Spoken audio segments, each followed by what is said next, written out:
Massive news is about to rock the automotive world. Dodge, Ram, and Jeep, these iconic American brands we all know and love, are facing a serious threat. Salaries are down low, and their strategy seems to be a desperate last attempt instead of a comeback. They are just giving away cars for cheap. In fact, the government is stepping in to try and save them from what could be a catastrophic shutdown. Now, why is this a big deal? I know what you're thinking. Isn't the car industry just a roller coaster of ups and downs? And you're probably right. But here's the thing. When those sales figures start to dip, it's a sign that something deeper is going on. And this isn't just your average industry moment. It's a ripple effect that can shake the entire landscape. So let me break it down for you in simple terms. What exactly is happening? You see, they may be big-time players, but they're also constantly looking over their shoulders, knowing the competition is gunning to take them down. The powerhouse behind these beloved brands, formed by the merger of Fiat Chrysler and PSA Group, is struggling so much. In the first quarter of 2024, their net revenues took a nosedive, a whopping 12% drop to a cool $41.7 billion. Something's got to give, and it looks like tough decisions are on the horizon. And the crazy part?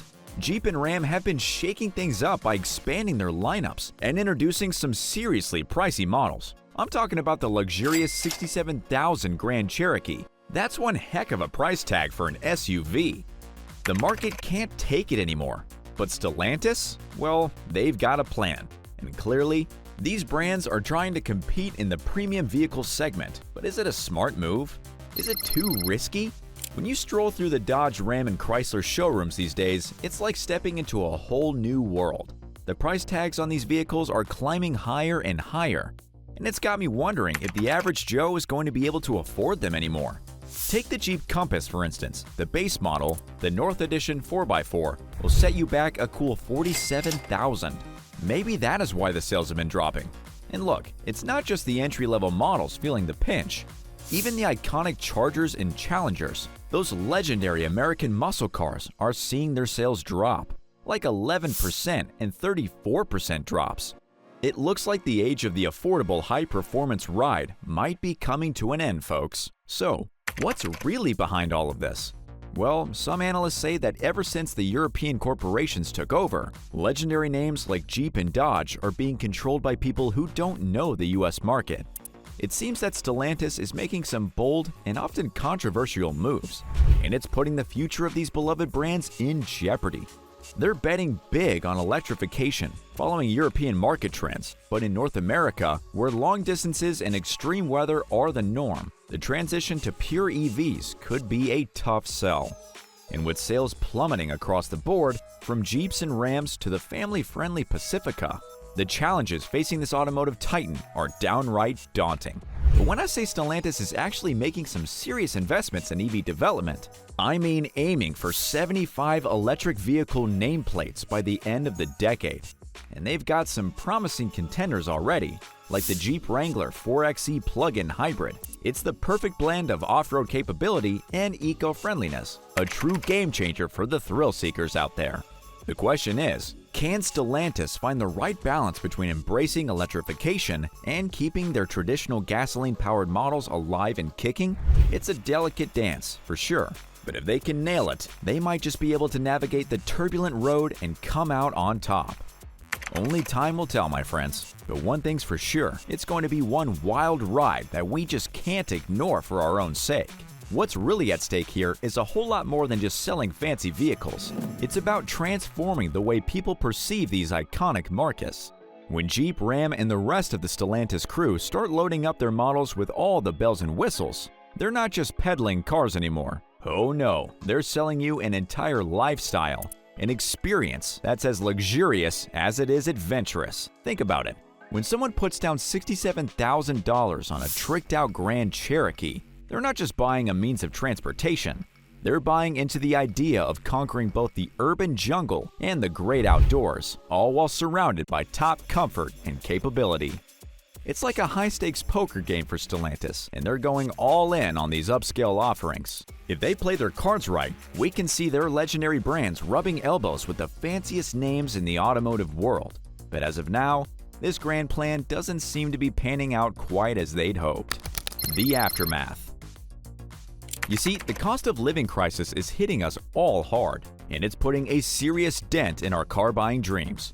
But instead of making their rides more wallet-friendly, Stellantis appears to be heading in the opposite direction.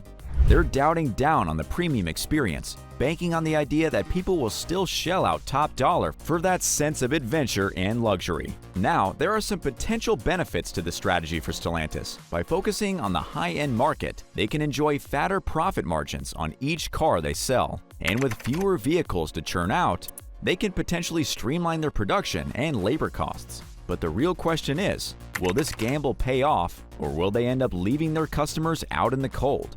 But the implications are going to be a bit too strong. And the numbers don't lie. In 2024 alone, Stellantis dropped the axe on workers at factories across the US, from the blue-collar grunts all the way up to the big-shot execs. Some say that they're trying to free up some cash to funnel into their electric vehicle ambitions. But without a skilled and dedicated workforce, those shiny new electric cars and trucks can't build themselves. In a vicious cycle that's got Stellantis in a chokehold, and the federal government has stepped in with a $1.7 billion lifeline to try and resuscitate the company. But is that enough to turn the tide? Because, let's be real, the sales numbers across the board are downright dismal. From the stalwart Jeeps and Rams to the family-friendly Pacifica, it's like Stellantis can't catch a break. And the challenges they're facing? So what's the solution here? Well, Stellantis and the feds need to get on the same page and figure out what the heck the customers actually want. High-priced hybrids and EVs might not be the silver bullet, especially when good old-fashioned internal combustion vehicles are struggling to keep up. The truth is, it's not as simple as black and white. There's a whole lot of nuance and complexity at play here. So let's dive in, dissect these things from every angle, and you just watch carefully, because one thing's for sure, the future of Stellantis is hanging in the balance. Now, these guys are really swinging for the fences, and you have to respect that kind of bravery. One major concern with this kind of boldness is whether they're trying to spread themselves too thin across their 14 different brands. Variety is great, but each one of those nameplates needs a distinct and compelling electric identity. Imagine a bland electric Fiat trying to compete with the pulse-pounding excitement of a Dodge Charger Daytona SRT. It just isn't going to fly. And then there's the whole charging infrastructure conundrum. Sure, Stellantis is working on building out their own network, but is it going to be enough to soothe the range anxiety of EV skeptics? If drivers can't be confident that they'll be able to juice up their rides on long road trips, it could be a major turnoff. And let's not forget about performance either. While some Stellantis EVs, like the Peugeot E208, have been praised for their quick acceleration, others might leave true gearheads feeling a little underwhelmed. These guys gotta cater to thrill seekers too, offering electric models that don't just save the planet, but also get your heart racing. So the million-dollar question is, can Stellantis find the perfect balance? The potential is definitely there. They've got the resources, the commitment, and some seriously exciting electric vehicles already on the market. But to truly win over drivers, they're going to have to address these potential pitfalls. And as for what the one major factor is that makes this entire situation a little more complex, that is competition. Battles. If you didn't know, let me let you in on a juicy little secret.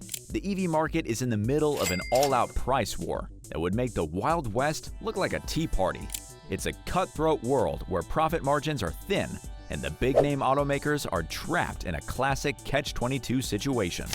They're relying on their gas-guzzling cash cows to fund their electric dreams, but those EV ventures are burning through money fast. It's like they're trying to build a sleek, futuristic spaceship while still pedaling horse-drawn carriages. While the rest of the pack is struggling to keep their heads above water, Tesla's out there doing Olympic-level backflips off the high dive, leaving the competition green with envy. How? Well, they've got a secret weapon that's giving them a serious edge.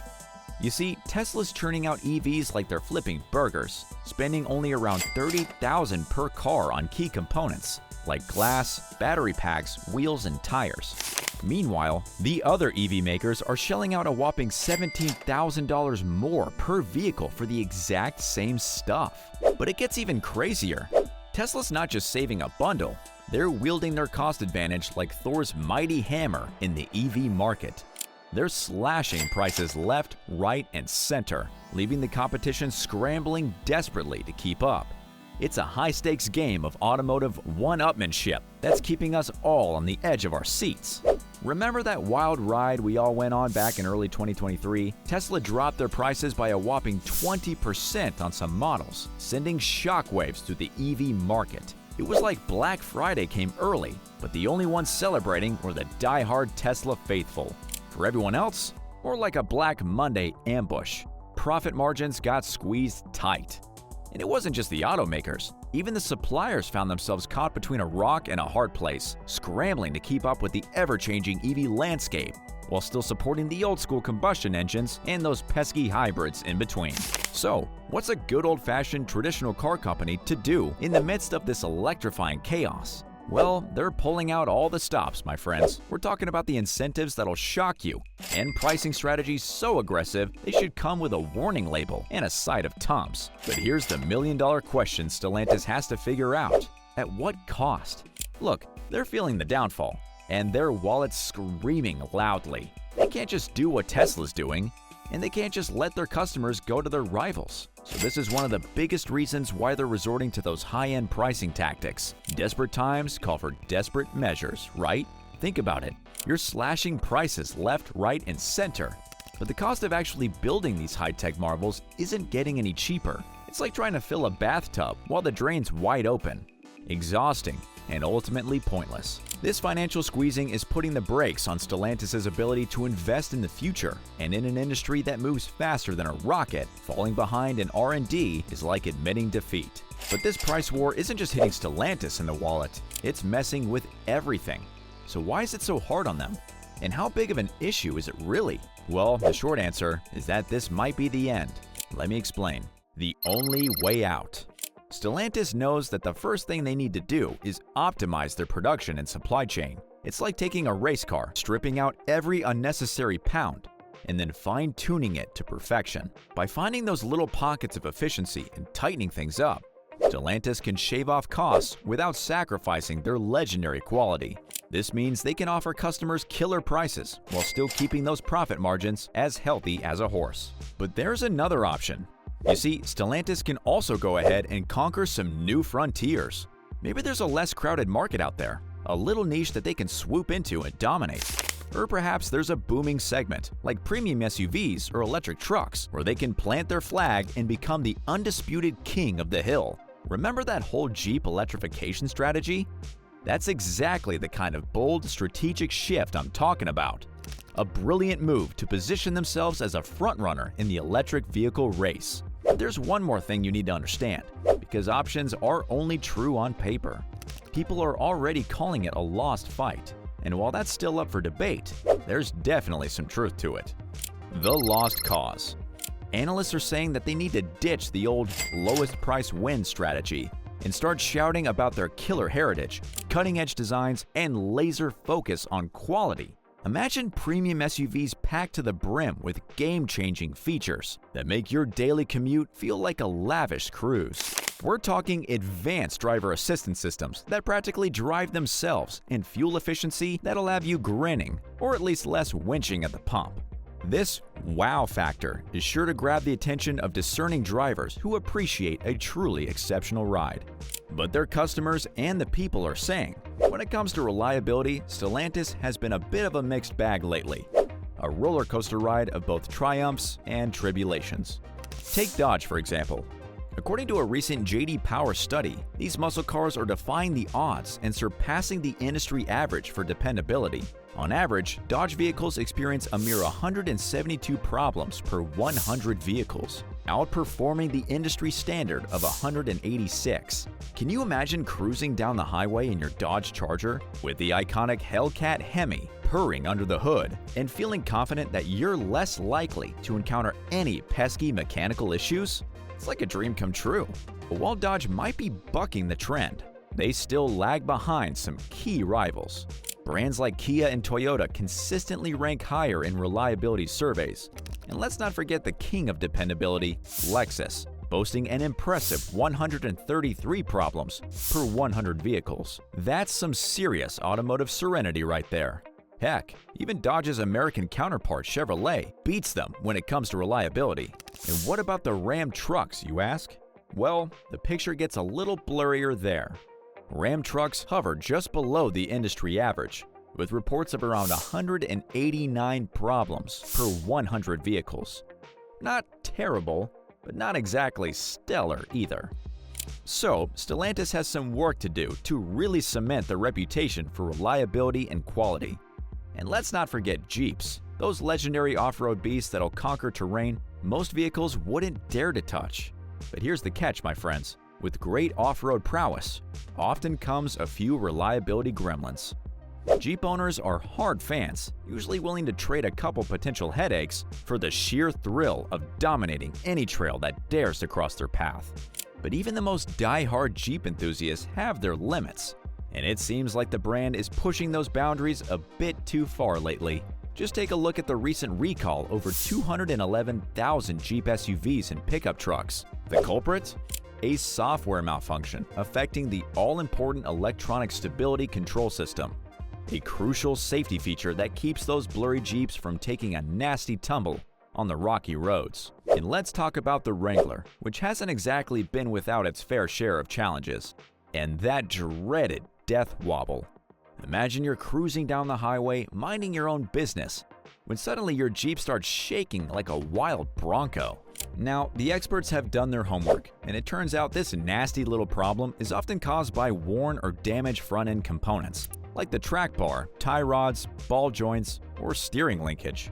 Jeep has even stepped up with some technical guidance to help tackle the issue, but the results have been a bit of a mixed bag. Some folks report temporary relief, while others just can't seem to shake the wobble for good. And if the death wobble wasn't enough to keep you up at night, there's also some broader reliability concerns to consider.